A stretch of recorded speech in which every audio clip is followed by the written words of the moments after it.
This is a story about love after everything. Have a wonderful day. The entire restaurant fell silent because of one small movement from those thin, fragile hands. Not because of a raised voice, not because of a spilled glass of wine, but because a waitress who had always been treated like background noise suddenly stepped out of the shadows, lowered her head, and used sign language to speak to a woman no one in that room had ever been patient enough to listen to. The crystal chandelier hanging from the ceiling of the Viridian restaurant trembled slightly under the hum of the air conditioning. Light reflected off the marble floor, forming cold, blade-like streaks across the space. Within that atmosphere, Elena Moore moved between tables with a caution that had long become instinct. Her shoulders were slightly hunched, her gaze carefully averted. She poured wine, replaced napkins, smiled at the right moments, the perfect existence of someone who was never meant to be noticed. At 24, Elena had learned how to be invisible. At the central table, where the light was brightest, a man sat upright, his posture calm to the point of coldness. Lucas Hale. To most of the diners, he was merely a difficult guest, dressed more simply than expected of a wealthy man, quiet, his eyes sliding past the staff as if they were part of the wall. No one at Viridian had been told that this man stood behind a series of technology deals worth billions of dollars. Here, he was simply Mr. Hale, having dinner with his mother. The elderly woman beside him, Margaret Hale, sat with her back straight, silver hair neatly pinned up. Her eyes were gentle yet tired. She raised her hands, making small, careful gestures, trying to catch the attention of a passing server. No one stopped. Someone glanced over briefly, offered a polite smile, then turned away. Someone else pretended not to see her at all. The silence around their table grew thick and heavy. Lucas noticed. His jaw tightened almost imperceptibly. He was used to this, used to the helpless feeling of watching the world speak too fast and move too quickly to hear the woman who had given him life. Then Elena appeared. She stopped as she passed the table, not because she had been called, but because she saw those hands. Awkward movements, slightly trembling, carrying a patience worn thin by time. Elena set her tray down at a nearby table. Her breath caught for a single beat. In that instant, years of buried memories surged up like an uncontrollable reflex. She stepped closer, bent down to Margaret's eye level, and began to sign. Slowly, clearly, as naturally as breathing. Margaret's eyes lit up. Her shoulders relaxed. A smile bloomed across her face, unguarded and open.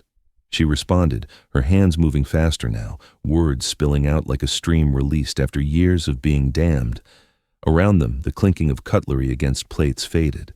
Conversations trailed off mid-sentence. Heads turned, first out of curiosity, then confusion. No one said anything, but everyone felt that something had shifted. Lucas watched the scene as if witnessing a miracle unfold for the first time. He watched Elena's hands, the focus in her eyes, the way she tilted her head to make sure she did not miss a single expression. She did not make his mother feel like a burden. She made her the center of the room. A man at the neighboring table frowned slightly. To him, she was just a waitress overstepping her role. A female manager at the bar held her breath, fearing trouble. Another staff member felt a sharp pang of jealousy at the sudden attention. Elena heard none of it. She only heard her own heartbeat. When the conversation ended, Margaret placed her hand over Elena's and signed slowly. "Thank you, my dear. It has been so long since someone truly talked to me." Elena smiled, a smile no longer shaped by her job, but something soft and real. "Where did you learn that?" The voice was low and steady, coming from just behind her. Elena turned. Lucas was standing there, his eyes no longer distant. The light carved sharp lines across his face, emphasizing its strong contours. He was not asking as a customer, but as a man who had just been moved in a way he had not prepared for. Elena froze. In an instant, her entire body tightened like a drawn wire. Familiar defenses snapped into place. "I just picked up a few things here and there," she said lightly, carefully avoiding his gaze. Lucas did not let it go. He was used to people avoiding his eyes because of money or power, but Elena's gaze was different. It was the look of someone protecting something deep and painful. "You do not just pick up sign language like that," he said. His voice did not rise. There was no pressure, just a truth laid bare in the tense space between them. 1 second, 2 seconds. Elena inhaled, then slowly exhaled. She could feel the weight of eyes fixed on her, could sense the invisible balance of the room tipping. "I'm sorry, I need to get back to work." She lowered her head and turned away, a familiar motion, one she had practiced for years. But this time, Lucas clearly saw the slight tremor in her shoulders. He did not call after her. He did not stop her. He simply stood there, watching her leave. Margaret signed a sentence, slow but layered with meaning. "That girl is not ordinary." Lucas gave a faint nod. He already knew. As Elena disappeared from sight, the noise of the restaurant gradually returned, but it was no longer the same. A subtle aftershock still lingered in the air, like a musical note left unresolved. Lucas sat back down and looked at his hands accustomed to signing contracts that shifted entire markets. Yet moments ago they had witnessed a different kind of power, quieter and far deeper. "I will see her again," he said, as if speaking only to himself. Margaret smiled, her aged eyes glinting with rare sharpness. She signed a short sentence. Fate does not ask for permission, it simply knocks. On the other side of the restaurant, Elena leaned against the corridor wall and closed her eyes for the length of a single heartbeat. She did not know that the man who had just spoken to her was more than a dinner guest. She only knew that somehow, tonight, the balance had shifted, and the path she had spent years trying to avoid had silently opened before her. Elena returned to the service counter with the feeling of having just stepped out of a dream that was too real to ignore. In her ears, the sounds of the Viridian restaurant had returned, the soft clink of glasses, the scrape of cutlery against plates, the quiet laughter of people who did not count rent day by day. But beneath all those sounds lay another layer of silence, the kind that had been created only minutes earlier and now clung to her back like a chill. She placed her hands on the tray, willing her fingers to stop trembling. Do not panic. Do not look toward the central table. Do not let anyone see that her heart was beating faster than normal. But others still noticed. "What do you think you were doing, Elena?" The voice of manager Diane cut through, not loud, but sharp enough to make people instinctively straighten their backs. Diane stood there with her arms crossed, eyes fixed on Elena as if she were a stain on an expensive white blouse. Elena lowered her head. In a single second, she slipped back into her familiar role, the one who apologized before being accused, the one who retreated before being pushed. "I was just helping her," Elena said quietly. "Helping." Diane curled her lip. "No one here is paying to watch you perform. That table is special. If something goes wrong, this restaurant does not just lose one dinner." Elena heard a soft breath behind her. Tessa, the waitress who smiled at customers and frowned at co-workers, stood in the corner, her gaze sharp as needles. She wanted Elena to be wrong, wanted her pulled down, because if Elena disappeared, everything would fall back into place, and Tessa would be safe again. "She is hearing impaired," Elena said, this time a little clearer. She needed someone who understood. Diane paused for a beat, then scoffed. "Is that so? You know sign language too. At Viridian, my staff really do have many hidden talents." Elena felt her cheeks burn. She recognized that tone, the tone of someone trying to turn kindness into a mistake, the tone of someone who could not stand the idea that another person might be better than them in a space they did not understand. "Get back to work," Diane said. "And remember, do not take matters into your own hands again." Elena nodded and turned away quickly. Each step felt like it dragged an invisible wire behind her, stretched so tight that if anyone yanked it hard enough, it would snap. At the central table, Lucas Hale set his napkin down slowly. He looked at his mother, Margaret, and saw that the light was still in her eyes. Not the kind of happiness that came from a compliment about the food, but the kind that came from finally being looked at directly and truly answered. She signed, her hands moving softly like wind. "That girl made me remember what it felt like to be young, when people still took the time to listen to me, instead of just watching my lips and guessing." Lucas swallowed a tight feeling in his throat. He had seen too many people treat his mother like a formality, like a burden that came with him, like an image that needed to look right but did not need a voice. And he had been powerless, angry with nowhere to put it, hurt where no one could see. Tonight, a girl with avoiding eyes had done what no one else in this room had done. She had knelt down to meet his mother at eye level, not out of politeness, but out of respect. Lucas looked toward the service counter. Elena was moving between the tables as if she wanted to dissolve into the light itself. But no matter how hard she tried, the truth showed in every movement. She was not someone who only carried plates. She was not someone who lived on tips alone. He saw Diane saying something to her. He saw Elena lower her head. He saw her shoulders draw inward. A cold flash of anger passed through Lucas's chest, not explosive, but sharp as a blade. No one had the right to make her bow her head for what she had just done. But Lucas did not stand up. He did not make a scene. He had lived too long in a world where public gestures always came with consequences that could not be controlled. He chose a different way, the way of someone who truly held power. He stopped a male server walking past. "Excuse me," Lucas said, his voice as neutral as any other guest's. "I would like to speak with the manager for a moment." The server, startled, nodded quickly and hurried off. It was a small movement, but it spread fast. People nearby began to pay attention. When a man who seemed unremarkable suddenly asked to see the manager, it usually meant something was about to happen. Diane appeared with a flawless professional smile, the kind reserved for someone who could damage revenue. "Sir," she said, "is there anything Viridian can do better for you this evening?" Lucas did not smile. He looked at Diane the way one studies a problem. "I would like to thank your staff member," he said, "the young woman who just helped my mother." Diane blinked, once, twice. Her smile stiffened slightly. "Oh yes, that would be Elena," Diane replied quickly. "She is very enthusiastic." "Enthusiastic," Lucas repeated, his tone still level. "Number. She is professional. And she's kind." Diane nodded rapidly, as if nodding enough might make her words true. Lucas placed a small card on the table. Not a flashy business card, just a plain piece of paper with a single simple line written by hand. "If there are any complaints about what Elena did tonight, please call this number before making a decision." Diane looked at the words, then at Lucas. She saw no logo, no title, nothing to anchor herself to. But something still sent a chill up her spine. It was the way Lucas spoke, not asking, not threatening, simply stating. "Yes," Diane replied, her voice noticeably smaller. Lucas gave a brief nod, signaling the end of the conversation, then returned to his table and continued his dinner as if nothing had happened. But as Diane walked back toward the counter, her heart was beating faster.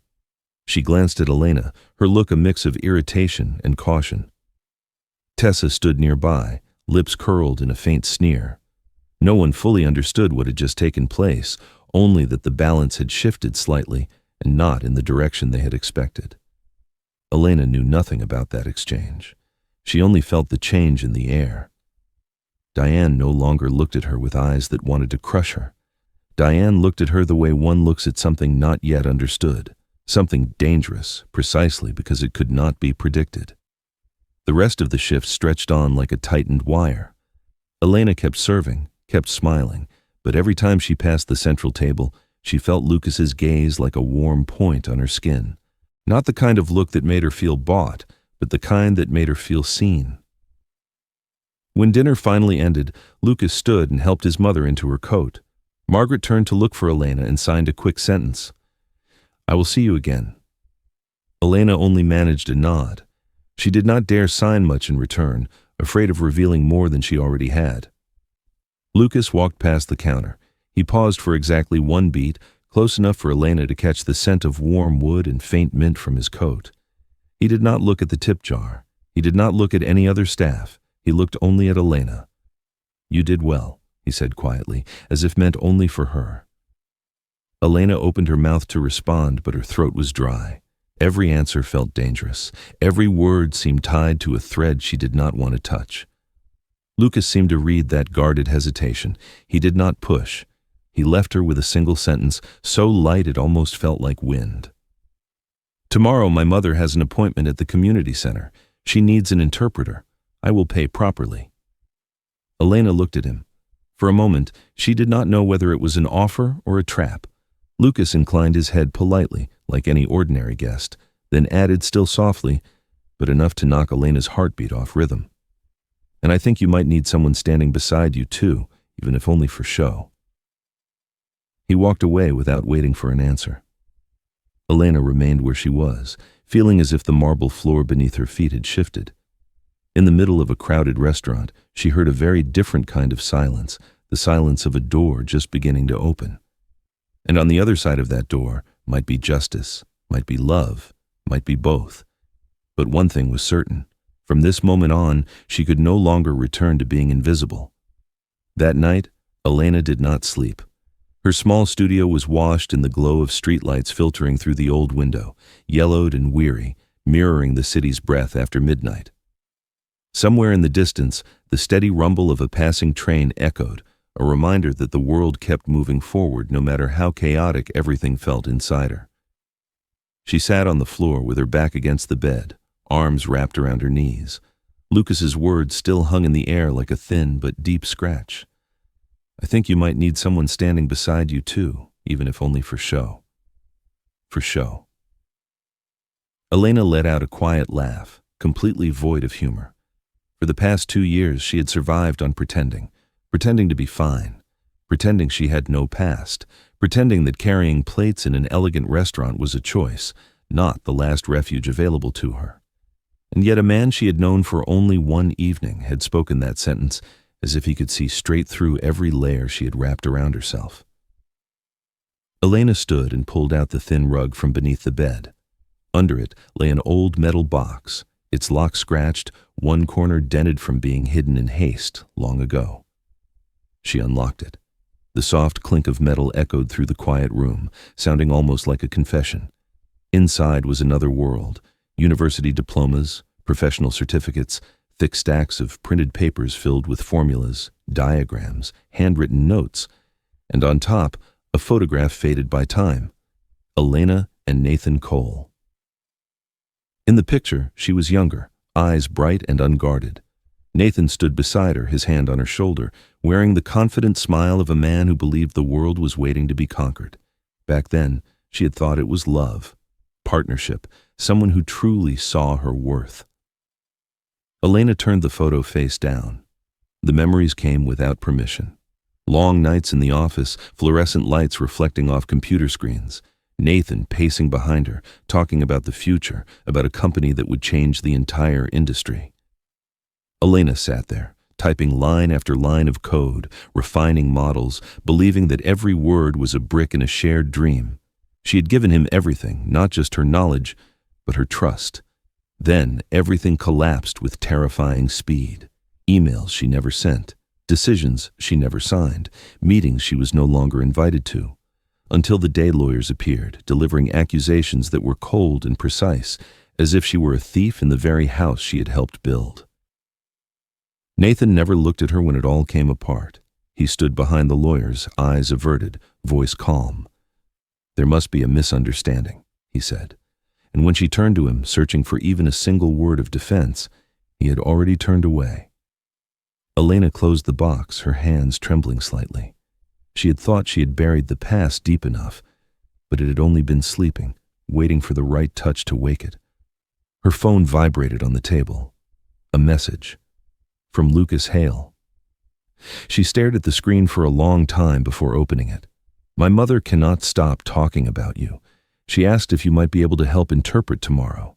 If you are uncomfortable, I understand." Elena read it again and again, searching for pressure. There was none. Only caution and something faint beneath it, almost like concern. She set the phone down and walked to the window. Below, the city stretched wide and indifferent. 2 years ago, she had chosen to disappear because she believed it was the only way to survive. But if she kept hiding, Nathan would continue to exist like a shadow, pressing down on every choice she made.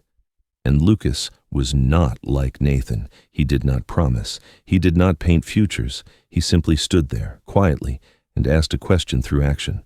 Elena turned back, picked up her phone, typed a line, then deleted it. Typed again. In the end, she sent only one short sentence. I will come."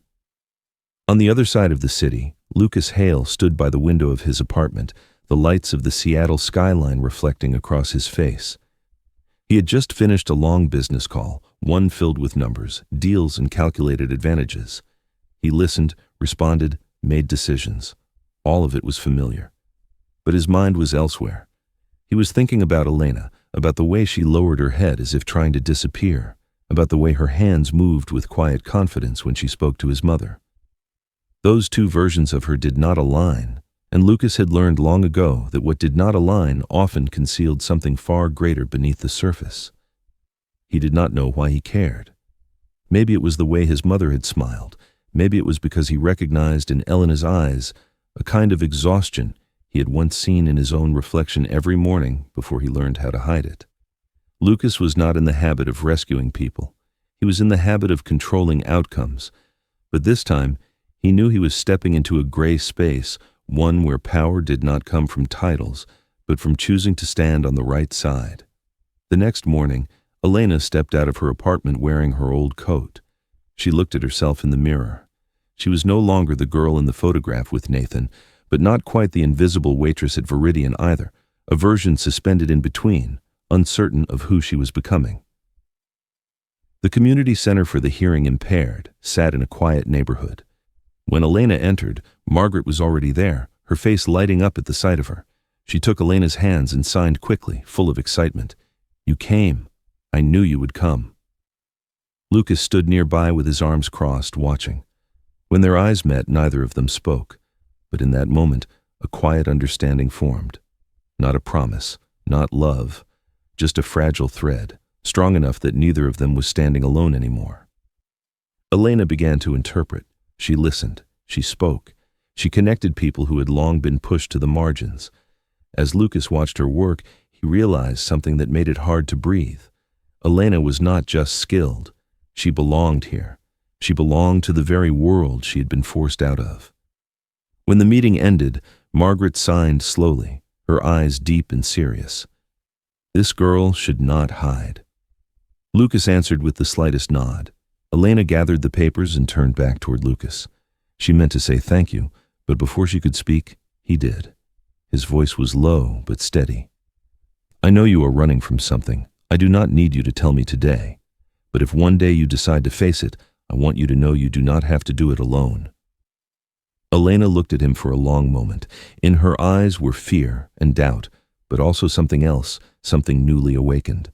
Trust, fragile enough to shatter, yet for the first time in years, not entirely unreasonable. She did not answer.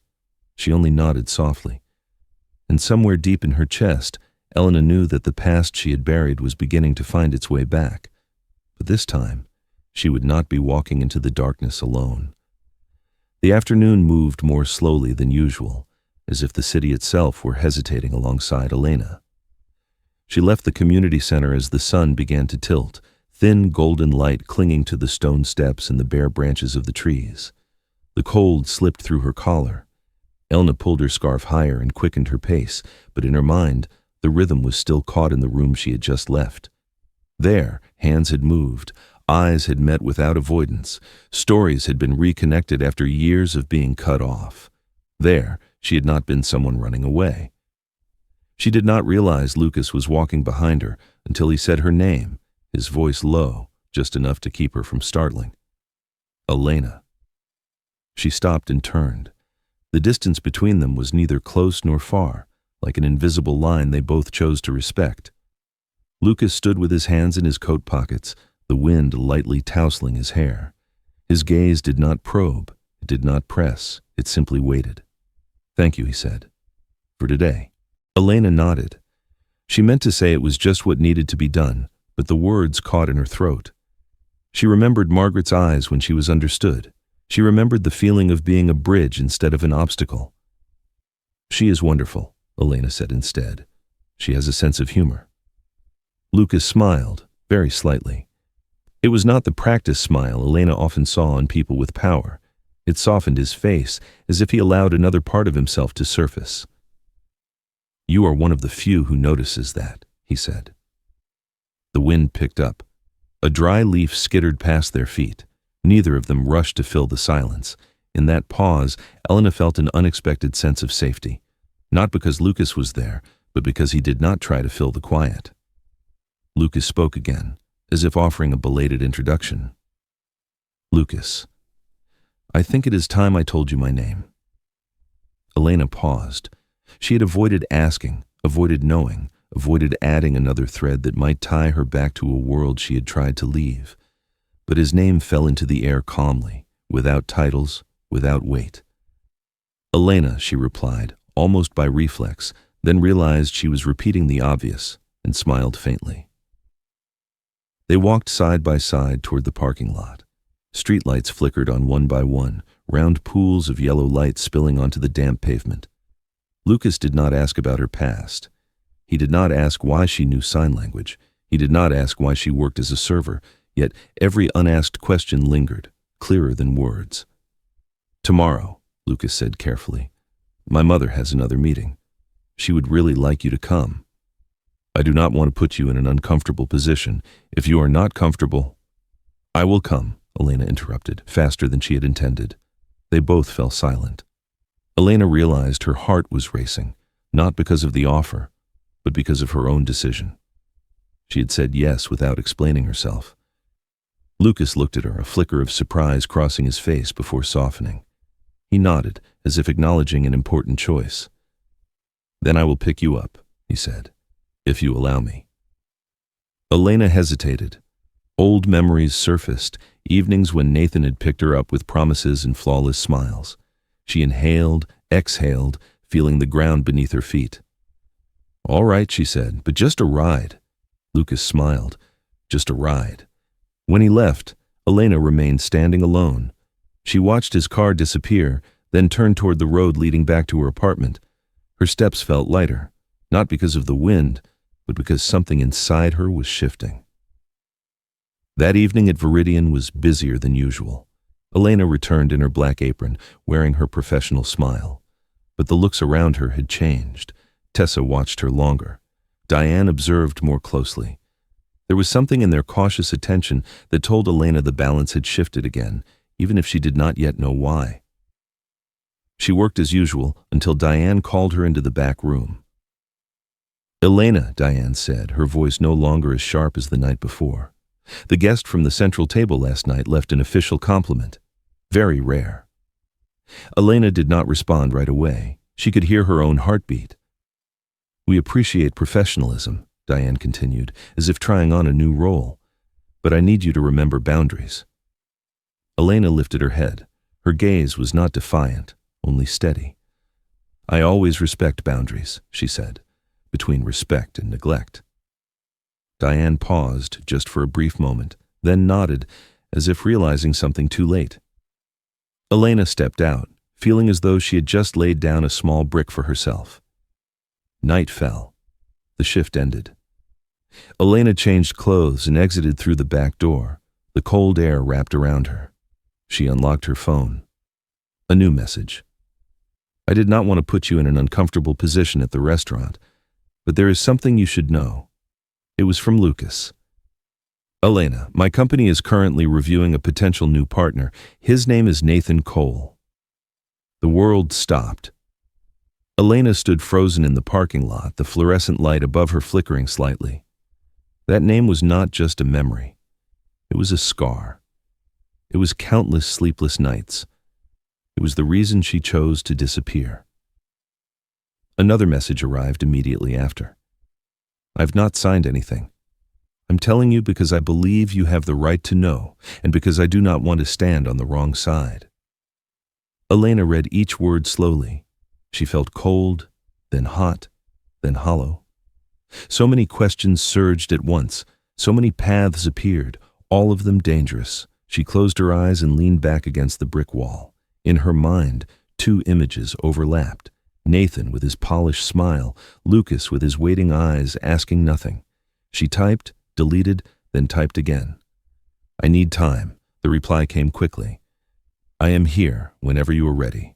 Elena lowered her phone and looked up at the night sky, where clouds drifted slowly, mirroring her thoughts. For the first time, running away was no longer the only option.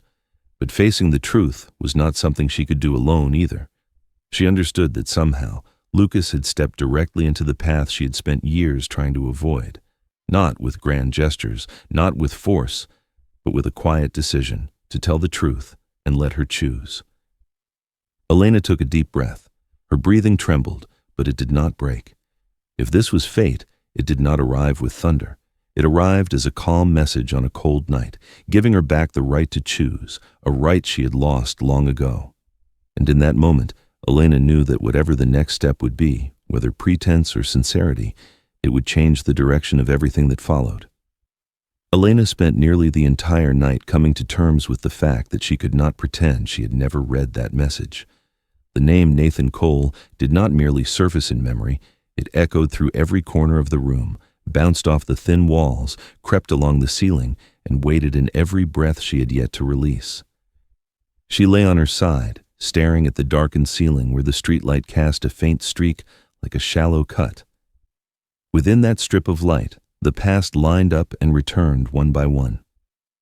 She remembered the first day Nathan spoke about the future, the way he looked at her as if she were the perfect solution to his ambition, the foolish pride she felt believing that someone had finally seen her true value. And then she remembered the day everything flipped, so fast she barely understood what had happened, only that she had been left behind carrying blame that was never hers. Elena sat up as dawn began to break. She washed her face with cold water and looked straight into the mirror. The reflection showed a woman thinner than she remembered, eyes deeper, steadier, stronger. She was no longer the girl who believed silence would keep her safe. Her phone vibrated softly on the table. A message from Lucas.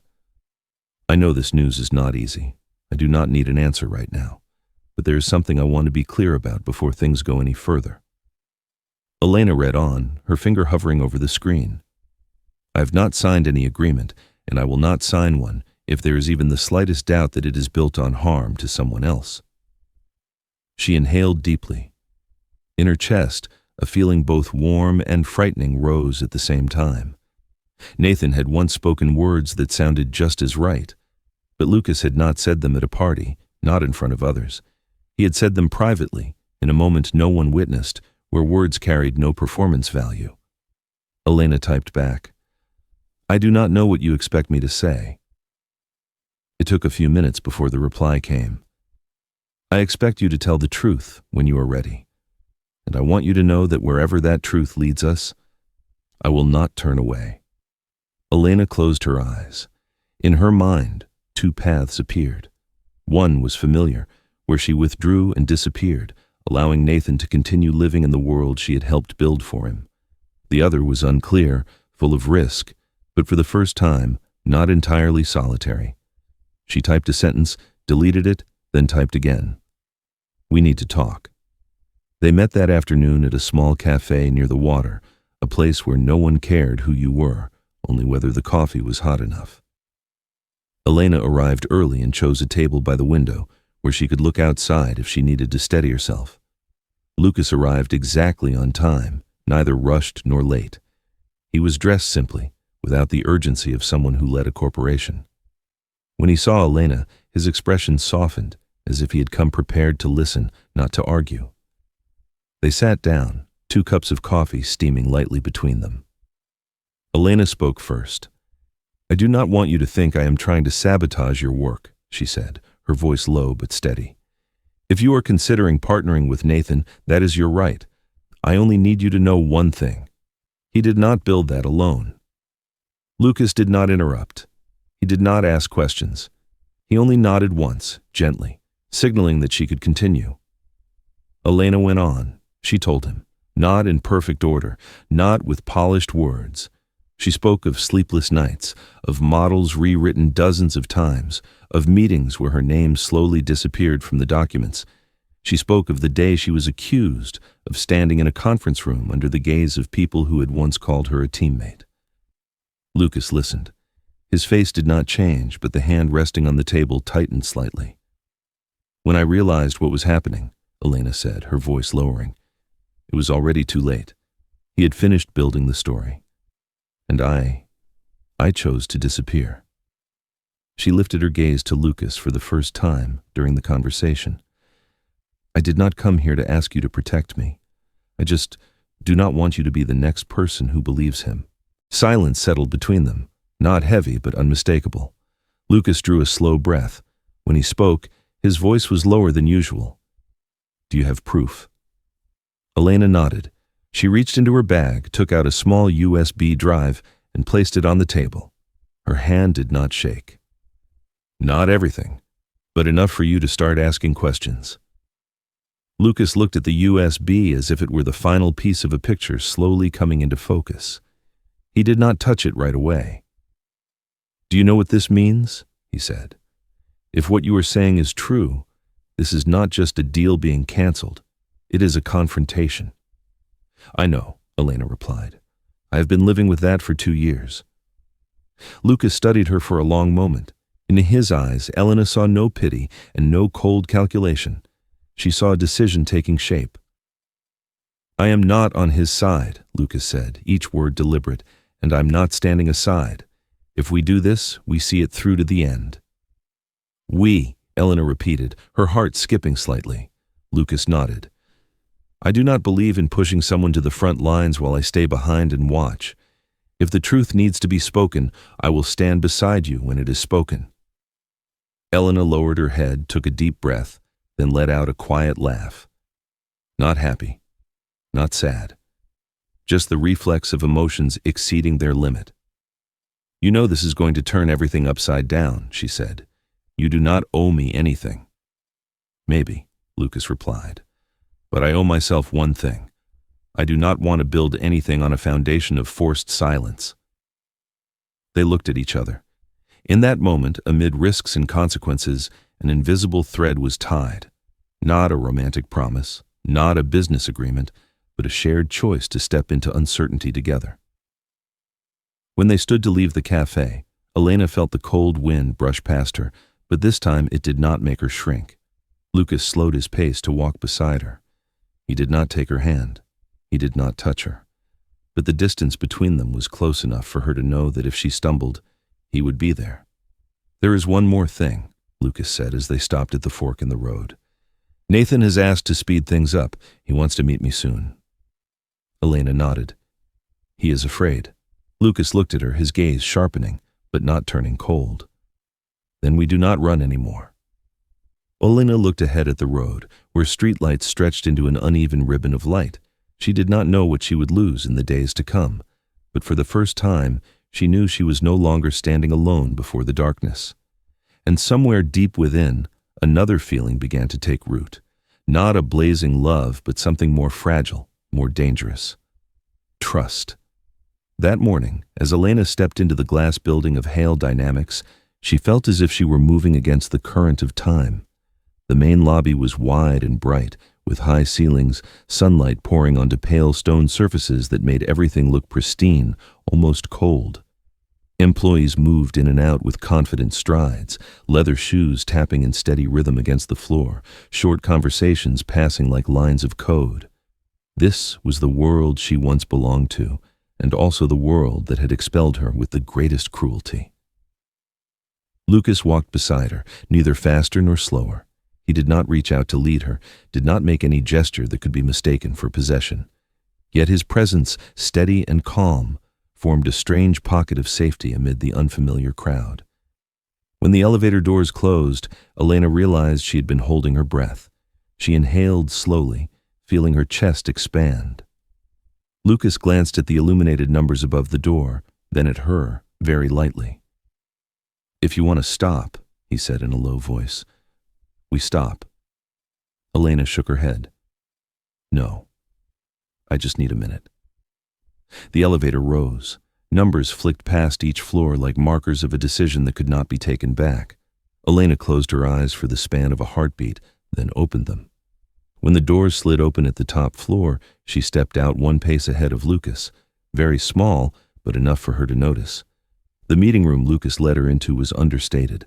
Clear glass walls, a long wooden table, chairs upholstered in dark leather. A large screen waited on the wall. The room was silent, as if listening. Lucas invited her to sit across from him. On the table, a folder had already been placed. No Nathan logo, no partner company name, just raw data carefully organized. I had my team take an initial look, Lucas said. Not deep, not enough to conclude, but enough to see things that do not align. He slid the folder toward Elena. She opened it. On the very first page, she recognized the familiar structure of a risk assessment model, the layout, the annotations. A small flaw in the way a variable was named, one only a single person had ever used. Elena's throat went dry. "This is mine," she said. Not a question, a statement. Lucas nodded. "My team thinks so too, but they do not know why." Elena turned the pages. Each one was a fragment of memory. Nights spent coding until her vision blurred, arguments with Nathan over optimization, compromises she once believed were for the greater good. Here, all of it bore another person's name. "He did not just take the work," Elena said, her voice slowing. "He took the way, I think." Lucas looked at her, his gaze darkening. "And erased you from the story." Elena nodded. This time, the silence between them was no longer empty. It was full. Lucas activated the screen. Streams of data appeared, timelines running in parallel. Submission dates, revision dates, dates when the applicant's name was changed. "There were alterations made after you left," he said. "Not updates, deliberate edits." Elena studied the numbers, the traces. She had always known, but seeing them laid out on the table under bright lights made everything painfully real. "What does this mean?" she asked without looking at Lucas. "It means that if we go forward," he replied, "there is no way back." Elena let out a soft laugh. "I lost my way back a long time ago." The meeting room door opened. A woman stepped inside, her posture precise, her gaze sharp. Lucas introduced her as Claire, the company's chief legal counsel. Claire looked at Elena without probing, without pity, just a professional assessment. "I have reviewed what you sent," Claire said. "If these documents are genuine, this is not merely a commercial dispute. This is systemic fraud." Elena clenched her hands. Fraud, a short word that had once destroyed her life. "I need to know," Claire continued, "are you willing to be named as the whistleblower?" The question landed with weight. Elena felt it press against her chest. Whistleblower meant stepping into the light. It meant being seen. It meant Nathan would know she had returned. She lifted her head, her eyes meeting Lucas's before she answered. Lucas said nothing. He did not nod. He did not push. He left the space to her. "I need protection," Elena said. "Not for myself, but for the truth." Claire nodded. "We will handle that. But you need to understand, things will get very ugly before they get better." Elena drew a deep breath. "I have already lived in ugly." The meeting stretched on. Plans were drawn, layer by layer, step by step. Independent evidence gathering, server cross-checks, contacting former witnesses, preparing for an unavoidable confrontation. Elena listened, asked questions, added details. She felt herself returning, not the old version, but the one who had survived. When Claire left, the room fell silent again. Lucas stood and walked to the glass wall, looking out over the city. From this height, everything seemed smaller, the roads, the cars, the decisions that once felt irreversible. "There is one thing," he said, his back still turned, "that I have not told you." Elena looked at him. "Nathan has asked to meet me sooner than planned," Lucas continued. "He wants to sign before due diligence is complete." Elena closed her eyes. "He's trying to lock the door." Lucas turned back. His expression was calm, but a hard glint flashed beneath it. Then we stopped knocking. Elena opened her eyes. "What are you planning to do?" "Let him believe everything is still moving forward as planned," Lucas said, while we prepare to flip the table. It was a risky plan. Elena knew that, but she also knew that for the first time, Nathan did not control the entire board. "There is one role," Lucas continued slowly, "that only you can take." Elena looked at him, waiting. "Independent advisor," he said. "Someone I hire to verify the technology. You will appear publicly under your real name." Elena's heart pounded. Her real name, like a declaration. "If I do that," she said, He will know immediately. Lucas nodded. Yes.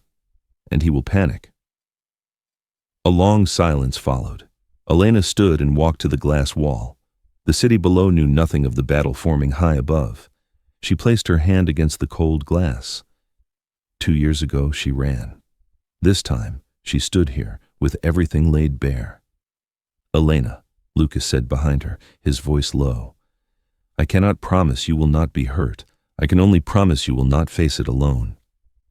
Elena turned back. Their eyes met. There was no confession of love, no intimate gesture, but something deeper was being built, slowly and steadily. All right, Elena said. I will do it.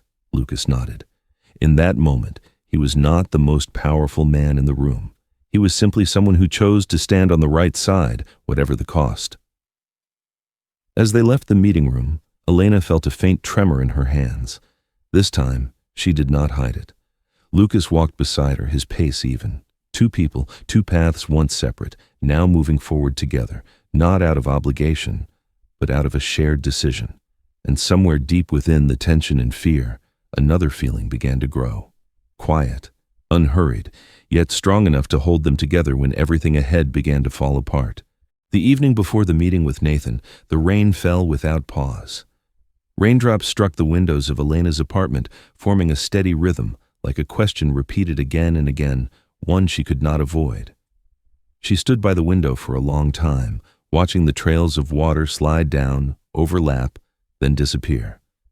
The feeling in her chest was the same: anxiety, resolve, and something softer slipping in between, making everything hard to name. Her phone lay untouched on the table. Elena did not reach for it. She knew that if she did, she would find a message from Lucas, not pressure, not excessive concern. He always kept just enough distance so she would not feel pulled along, yet he never disappeared. That, more than any promise, unsettled her. She thought back to the afternoon at Hale Dynamics. She remembered the way Lucas stood in the meeting room, never raising his voice, never imposing, yet every word carried weight. She remembered the way he looked at her when the final decision was made, not the gaze of someone protecting her, but of someone placing trust in her. That trust was both a shelter and a burden. Elena turned away from the window and opened her bag. She took out a thin stack of papers, the last printed documents she had kept from her time working with Nathan. She had read them countless times, knew every line, every small error, every signal Nathan believed no one would notice.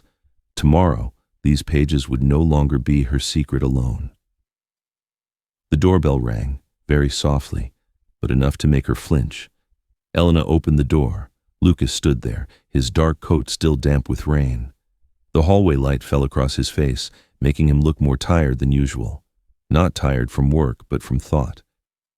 I did not call ahead, he said quietly. If this is not a good time. It is fine, Elena replied quickly. Come in. He stepped inside and closed the door. The small space suddenly felt narrower, not from lack of room, but because both of them carried too much unsaid. Lucas removed his coat and hung it neatly, as if this were not the first time he had stood in this room. He looked around without curiosity, without judgment, simply taking it in. An old chair, a small desk, books arranged carefully, a life compressed to avoid attention. Elena, he said after a moment, tomorrow will not be easy. She nodded. I know. He moved closer to the table and glanced at the papers in her hand. He will try to make you doubt yourself. I know that too, Elena said. He always does. Lucas was silent, then spoke very slowly. If at any point you want to stop, I will be the one who says stop. Elena looked up. Their eyes met. In Lucas's gaze, she did not see absolute certainty. She saw the caution of someone who understood the cost of mistakes. Are you not afraid? She asked. Lucas smiled faintly. I am, but I'm more afraid of not doing this. They said nothing more. They did not need to. An invisible agreement settled between them, formed without signatures. The next morning, the sky was overcast. Elena put on a simple coat, her hair tied neatly back. She looked at herself in the mirror one last time before leaving. No heavy makeup, no attempt to become someone else. She wanted Nathan to see the very person he had tried to erase. Lucas's car stopped in front of Nathan's office building. Tall, bright, its glass facade reflected the gloomy sky like a quiet mockery. Elena inhaled, then exhaled. Lucas did not rush to get out. He turned to her. "Remember this," he said. "He needs us more than we need him." Elena nodded. She opened the door and stepped out. The reception hall was wide and cold. The receptionist looked at them with a professional smile, her eyes sliding past Elena more quickly than Lucas, as if accustomed to not registering people like her. Elena did not mind. She was used to it. Nathan was waiting for them in the conference room. When the door opened, Elena saw him stand, his smile appearing instantly. That smile. She remembered it too well. "Elena," Nathan said, his tone carrying just enough surprise. "This is unexpected." She did not answer right away. She walked in and placed the stack of papers on the table. Only then did she look straight at him. "Hello, Nathan," she said. "It has been a long time." Lucas stood beside her, offering no introduction, no explanation.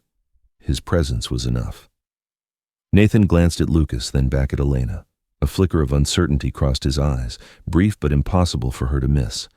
He had not expected her return to look like this, not quietly, not asking permission. "Shall we get straight to business?" Lucas said calmly. "I would like to hear you present the technology." Nathan smiled and returned to his seat. He began to speak, smooth and confident, as if every word had been rehearsed. Elena listened without interrupting. She let him build his wall, brick by brick. When Nathan finished, Lucas nodded. "Thank you. Now it is my advisor's turn." Elena felt her heartbeat quicken. She stepped forward and opened the documents. She spoke without raising her voice, without trembling. She spoke about structure, about origins, about evidence that could not be denied. Each sentence pulled at the wall Nathan had just built. Nathan gave a thin smile. "These are serious allegations." "No," Elena replied. "This is the truth." He turned to Lucas, searching for an opening. "Lucas, you cannot seriously believe—" "I believe data," Lucas interrupted. "And I believe the person who created it." Silence dropped over the room, heavy enough that the hum of the air conditioner could be heard. Nathan looked at Elena, no longer hiding himself. In his eyes were anger and fear. "Do you think you have won?" he said quietly, like a threat. "Do you think standing beside him is enough?" Elena met his gaze, calm. "I'm not standing beside anyone. I'm standing for myself." Lucas said nothing more. He stood there like a pillar, without display. The meeting ended without a handshake, without an agreement, only with a cold, intense promise of another meeting. As they left the building, the rain began to fall again. Elena stood under the awning, feeling her hands tremble slightly. Lucas stood beside her, close enough for her to know he was there. "You did very well," he said. Elena gave a soft smile. "This is only the beginning." Lucas looked at her, his gaze deeper than before. "And I am not going anywhere." In the sound of falling rain, between fear and resolve, something very real was growing between them, not because of victory, but because they had chosen to step into the same storm and not turn away from each other. The next morning, Elena woke with the feeling of having just passed through a rigid, unyielding dream. She lay still for a moment, listening to the city begin to stir. Early traffic, metal doors rolling up, hurried footsteps somewhere in the hallway. Everything was familiar. Only the feeling in her chest was different, heavier, clearer. As if yesterday she had placed one foot back into the world that had once cast her out, and that world was no longer just a memory. Her phone vibrated softly on the nightstand. A message from Lucas. "He called me early this morning." His voice was not as confident as it was yesterday. Elena read it, but did not reply right away. She went into the bathroom, splashed water on her face, and looked at herself in the mirror. Her eyes were alert, but beneath them lay a layer of exhaustion she could not hide. Not exhaustion from lack of sleep, but from having to remember too many things at once. When she stepped out, the phone vibrated again. "I did not say much," Lucas wrote, "just enough to let him know we are continuing due diligence and that all questions will be sent in writing." Elena exhaled. The way Lucas said we still made her heart skip slightly. No display, no declaration, just enough to remind her she was not standing alone in the middle of this storm. She replied, "Thank you." The response came quickly. "I will come pick you up, not for a meeting, just so you do not have to go alone." Elena stared at the words for a long time. Part of her wanted to refuse, to keep everything neat and free of emotion. But another part, exhausted from holding herself together for 2 years, wanted to accept. "All right," she replied. They met outside her building. Lucas leaned against the car, wearing a dark coat, his expression calm, but his eyes more taut than usual. When he saw Elena, he did not speak right away. He simply opened the car door. During the drive, they did not talk much. The city passed by outside the window, streets familiar to Elena, buildings that had once been part of her former life. Lucas drove carefully, unhurried. From time to time, he glanced over as if checking whether she was all right, but he did not ask. "He will strike back," Elena said, breaking the silence. "Nathan never accepts being cornered." Lucas nodded. "I know. He will say I'm seeking revenge. He will say I'm bitter. He will say I was not good enough. That is why I was pushed out." Lucas did not turn to look at her, but his voice was firm. "He can say whatever he wants. What matters is that the truth does not need his permission to exist." Elena let out a quiet laugh, thin but real. She had forgotten what it felt like to have someone say those things for her. When the car stopped in front of the Hale Dynamics building, Elena paused, surprised. She had not expected to come here. "I want you here today," Lucas said, reading the surprise in her eyes. "Not to work, but to see that this space belongs to you, too." Elena stepped out of the car and looked at the glass building reflecting the gray sky. 2 years ago, she had been pushed out of a place like this with the feeling that she no longer had the right to exist. Now she stood here, not to ask for entry, but to be acknowledged. Inside, Claire was already waiting. The chief legal counsel looked more serious than she had the day before. "We have just received information," Claire said as they sat down. "Nathan has contacted several of your former partners." Elena was not surprised. She simply nodded. "He is trying to discredit me. And he is also trying to rush another deal," Claire continued. "Not with us, with an out-of-state investment fund." Lucas leaned back in his chair. "He wants an exit." "Exactly," Claire said, "and that makes everything both more dangerous and more predictable." Elena looked at the two of them, sensing the movement of the chessboard.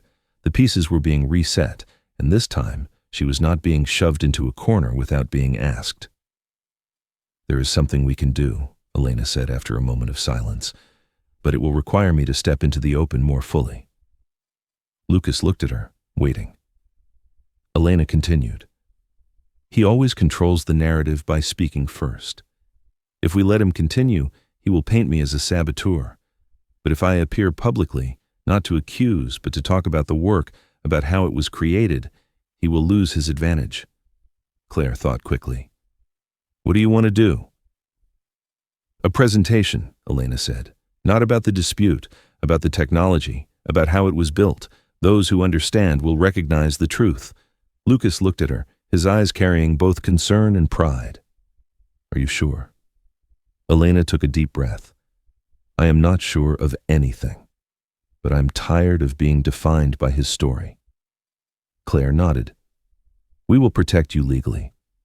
But the pressure of public opinion, I can handle it," Elena said. "I already have." The meeting ended with a concrete plan, a public event, a presentation, a step that could not be undone. As they left the conference room, Lucas slowed slightly so Elena could walk beside him. The hallway was long, lit by white lights, their footsteps echoing in steady rhythm. "Elena," he said, for the first time calling her name without any shield in his voice. "I do not know where this will lead, but I want you to know I am not standing here out of some heroic impulse. I am standing here because I believe you." Elena stopped and turned to him. Their eyes met, no longer separated by professional distance, just two people standing at a crossroads. "Thank you," she said quietly. not for what you were doing, but for how you were doing it. Lucas did not reply. He only nodded, very slightly. The afternoon faded as they left the building. The clouds began to part, revealing brighter patches of sky. Elena stood on the steps watching people pass by. She knew that from now on the stairs would not be comfortable, but she also knew that for the first time she did not need to avoid them. When Lucas opened the car door for her, his hand brushed lightly against the back of her hand, in a moment so brief it could be mistaken for accident. But they both felt it. Neither pulled away immediately. Neither said a word. Only one thing was quietly confirmed between them. In this battle they might lose many things, but something was taking shape, slowly, patiently, and undeniably real. A bond not built on promises but on the choice to stand on the same side, even when that side faced relentless headwinds. The day of the presentation arrived faster than Elena expected. That morning, the city woke to an unusually tense rhythm, as if the air itself knew that something was about to be exposed. Elena stood before the mirror, adjusting her collar. She was not wearing anything striking, just a neat, neutral outfit, enough that no one could accuse her of trying to draw attention. Yet when she looked into her own eyes in the reflection, she knew that today, whether she wanted it or not, she would be seen. Lucas was waiting for her in the lobby downstairs. When he saw her step out, he paused for a brief moment, as if committing the image to memory. Not because of how she looked, but because of the change in the way she stood, the way she breathed, like someone ready to walk into the eye of the storm. "I am here," he said, not to reassure her, but as a simple statement of fact. Elena nodded. "I know."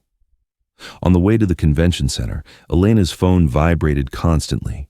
Messages, emails, names she once knew, once trusted, once lost touch with. Some were checking in, some were curious, some spoke indirectly, trying to find out which side she was on. She did not respond. She no longer owed explanations to people who only appeared when the wind changed direction.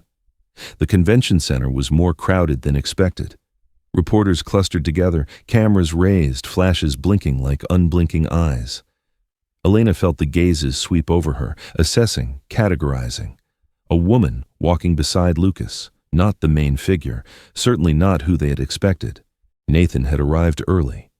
Elena spotted him from a distance, standing among a group, wearing the familiar posture of someone who always believed he controlled the room.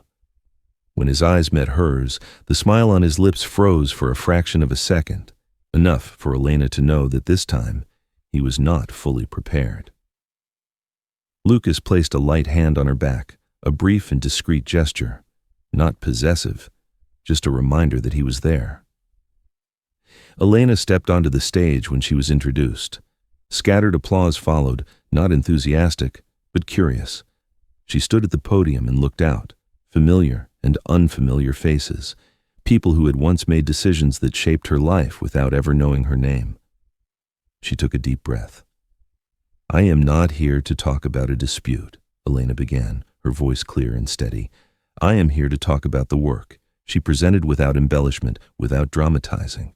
She spoke of the original idea, the problem it aimed to solve, the approach. She spoke of failures, revisions, long nights. Those who understood leaned forward. Those who had come only for scandal began to grow impatient. Nathan stood up midway. "With all due respect," he said, his voice low but loud enough, "what you are presenting belongs to my company." The room stirred. Elena stopped. She looked straight at him without anger, without fear. "If that is the case," she said, "then you will not mind if I answer a few technical questions." Nathan pressed his lips together. A beat. Then he nodded, as if granting permission. Elena asked. Not questions everyone could follow. Questions only someone who had truly built the system would know how to answer. Nathan handled the first one or two smoothly. By the third, he slowed. By the fourth, he faltered. People in the room began exchanging glances. Elena did not smile. She simply continued. Each question was a step forward, unhurried, unyielding. Nathan shifted into defense. His voice rose. His eyes searched for Lucas, as if looking for an exit. Lucas stood up. He did not step onto the stage. He spoke from where he was. "This session is not meant to accuse anyone," he said calmly. "But if there is any lack of clarity regarding the origin of the technology, we have a responsibility to clarify it before any agreement is signed." No one objected. No one openly defended Nathan. The silence now was different from before. It did not conceal. It waited. The presentation ended in a heavy atmosphere. There was no official conclusion. None was needed. The questions had been planted. The direction of the gazes had shifted. When Elena stepped off the stage, her legs weakened for a brief moment. Lucas was there, very close. He steadied her with a light touch at her elbow, discreet enough to be taken as courtesy by onlookers. "You did very well," he said. Elena smiled, tired but genuine. "I am not sure I can still stand." "Then lean on me for a moment," Lucas replied quietly. They left the convention center through a back exit. A light rain drifted down. Elena breathed in the damp, cold air, feeling as though she had just escaped a room without windows. She leaned back against the wall and closed her eyes for a moment. "I'm scared," she said without opening them. "Not about today, about what comes after." Lucas stood in front of her, very close. "I am too." Elena opened her eyes. "You do not have to," Lucas cut in gently, his voice not sharp. "I know, but I want to." A long silence followed. The rain faded. The city disappeared. There were only two people standing face to face after placing the truth on the table. "If things get worse," Elena said, "you will regret this." Lucas shook his head. "I only regret the times I chose silence before." Elena looked at him for a long time. In that moment, she realized that between them, there was no longer a protector and the protected. There were only two people who had seen each other at their most vulnerable. She stepped forward, very slowly. The distance between them vanished. There was no kiss, only her forehead resting lightly against his shoulder, a small gesture that held more than any words could. Lucas did not move. He let her lean there, as if it were the most natural thing in the world. "We are doing the right thing," Elena said, as if reminding herself. "I know," Lucas replied, "and whatever the cost, I am here." In the gentle rain, in the midst of a battle not yet over, something had become clear. They were not standing on the same side only for justice. They were standing together because they had chosen to truly see each other and not turn away. And that, Elena knew, would make everything ahead more dangerous, but also more worth it. After the presentation, nothing exploded right away. It settled, and that very stillness was what made it frightening. In the days that followed, Elena woke with the feeling of standing on a thin sheet of ice, calm on the surface. Beneath it, quiet movements waited for a crack large enough to shatter everything. The news had not reached the headlines yet, but the calls never stopped. Coffee invitations, casual check-ins, half-spoken remarks, as if everyone wanted to know where she would stand when everything finally collapsed. Nathan went silent, and Elena knew that was not a sign of surrender. Lucas grew quieter too, not evasive, but focused. He spent long hours in the office with the legal team, with independent experts. Meetings stretched late into the evening, yet no matter how busy he was, every night he sent Elena a single short message. "Are you okay?" Not "is everything okay?" Not "how is the plan going?" Just "you." Elena realized that those small questions were what kept her standing. They met late one evening at Lucas's apartment, not to talk strategy, just to be near each other. Elena sat on the sofa, both hands wrapped around a cup of tea that had gone cold. Lucas stood by the window, looking down at the city lights below. "I just received some information," he said quietly. "Nathan is preparing to file a lawsuit." Elena was not surprised. She simply nodded. "He will say I defamed him, violated old agreements, possibly even stole data." Lucas turned back to her. "He will attack your image, make everything ugly." Elena gave a faint smile. "He always does." A pause settled between them, not heavy, but clear. "If this goes too far," Elena said, "you can still step away." Lucas looked at her for a long time. "Are you asking or offering?" he asked. Elena held his gaze. I'm giving you an exit. Lucas walked over and sat down across from her. He did not touch her, but the distance was close enough for her to feel his breath. I do not need an exit, he said. I need the truth. Elena tightened her grip around the cup. The truth does not always win. I know, Lucas replied, but I do not want to win if it means turning my back on myself. Those words made Elena pause. She realized that somewhere along the way, this battle was no longer hers alone.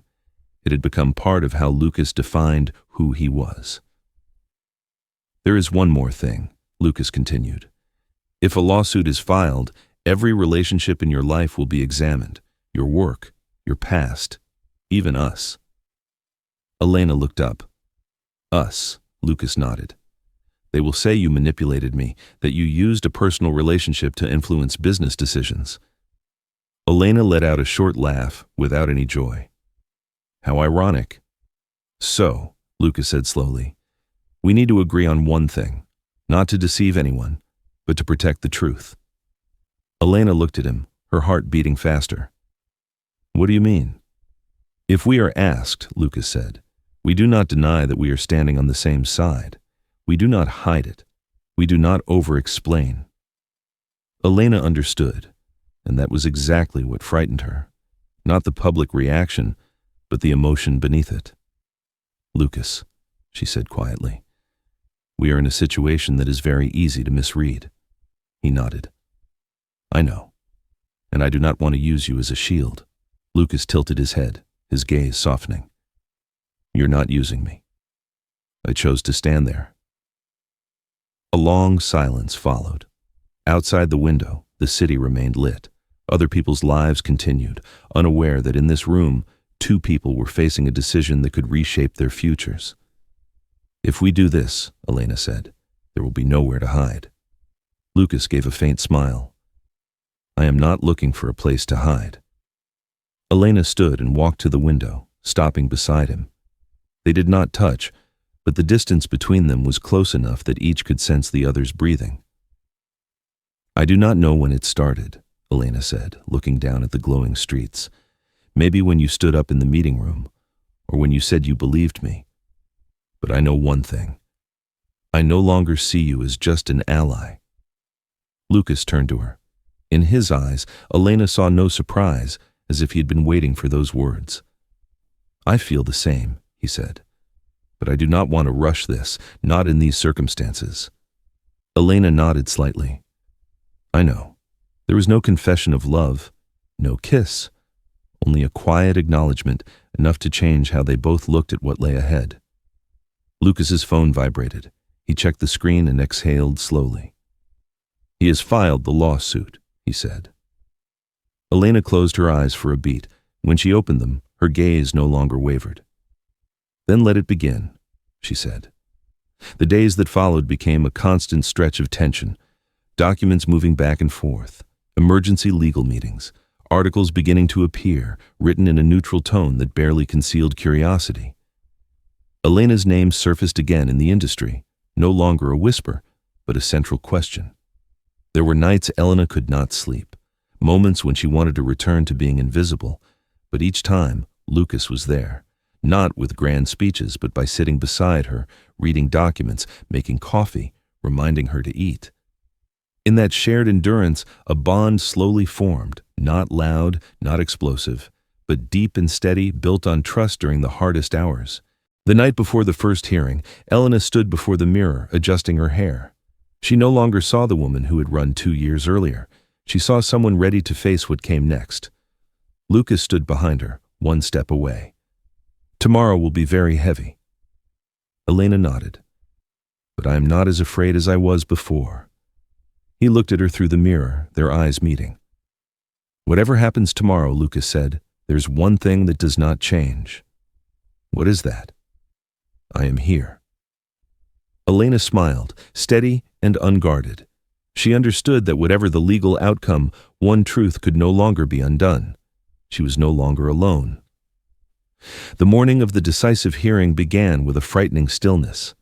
Elena sat in the car, her hands resting on her thighs, staring straight ahead. No trembling, No hesitation, only a sharp focus, as if every unnecessary emotion had been set aside to make room for what mattered most. The truth. Lucas drove without speaking. Yet every time they stopped at a red light, he glanced over, an unconscious habit, not to reassure her but to make sure she was still there, still choosing to move forward. When the car stopped in front of the building, Elena opened the door before he did. "I do not need you to go in with me," she said calmly. Lucas looked at her. "I know, but you will anyway." "Yes." They walked in together, not holding hands, not leaning on each other. Yet in the eyes of those around them, one thing was unmistakable. They were not two individuals who happened to stand side by side. They were a unified front. Nathan was already there. He stood beside his lawyer, suit perfectly tailored, his face trained to project composure. But Elena noticed the difference immediately. His gaze no longer swept the room with control. It darted instead, quick and restless. He was searching to see who stood with whom. When his eyes met Lucas's, a brief moment passed, enough for Elena to understand. Nathan had misjudged him. The hearing began. Documents were presented one by one, timelines laid side by side, changes in intellectual property records, altered applicant names, emails deleted but still traceable. There was no grand drama, no pounding gavel, only the truth being stripped layer by layer, cold and unforgiving. When it was Elena's turn to testify, the room fell silent. She stepped forward and stood straight, without notes. The lights shone down, drawing every gaze to her. 2 years earlier, she had been forced into silence in rooms like this. Today, she stood here with her name spoken correctly. "I did not have an idea stolen from me," Elena said, her voice clear. "I had my right to exist within my own work taken away." She spoke about the process, not emotion, technique, structure, core decisions only the creator could explain. When Nathan's lawyer tried to interrupt, Lucas stood up. "Please let her finish," he said, his voice low, not raised. But the room heard him clearly. Nathan turned toward Lucas, restrained anger flashing in his eyes. "You cannot." "I can," Lucas cut in, "because I am the one being asked to purchase this technology, and I need to know who I am buying it from." A ripple of murmurs spread, then settled. Nathan sat back down. He knew that from this moment the balance had shifted. When the hearing ended, there was no immediate ruling. Elena did not need one to know what was happening. She saw it in the eyes around the room. They understood. And once the truth is understood, it cannot be forced back into the dark. Outside, Elena paused on the steps. The wind was strong. She drew a deep breath and for the first time truly felt her body lighten. Lucas stood beside her. "Are you okay?" he asked. Elena nodded, then turned to him. "This time, I'm not running anymore." Lucas looked at her for a long moment. I know. There was no kiss, no promise, but they both understood. The greatest battle was over, and another one, quieter, was waiting ahead. The battle to keep living, without fear. 6 months later, the city slipped into early spring. Elena stood in her new office, sunlight pouring through the large glass windows. It was not a glamorous building, there was no oversized logo, but everything here carried her name. On the wall hung the very first sketch of the system she had once built through countless sleepless nights. On the desk lay her first contract, signed as a founder. She was no longer the person who had been erased. Nathan Cole was convicted of fraud and falsification of intellectual property records. There was no spectacle, no drama, only a cold line of news. He was no longer the shadow that chased Elena through her sleep. She closed her laptop when she heard familiar footsteps behind her. Lucas. He did not knock. He did not need to. This was no longer just her space. It was a place they had both stepped into through a clear choice. "I just finished the meeting," Lucas said. "They accepted all of your terms." Elena smiled. "Good. Then we do not have to compromise anymore."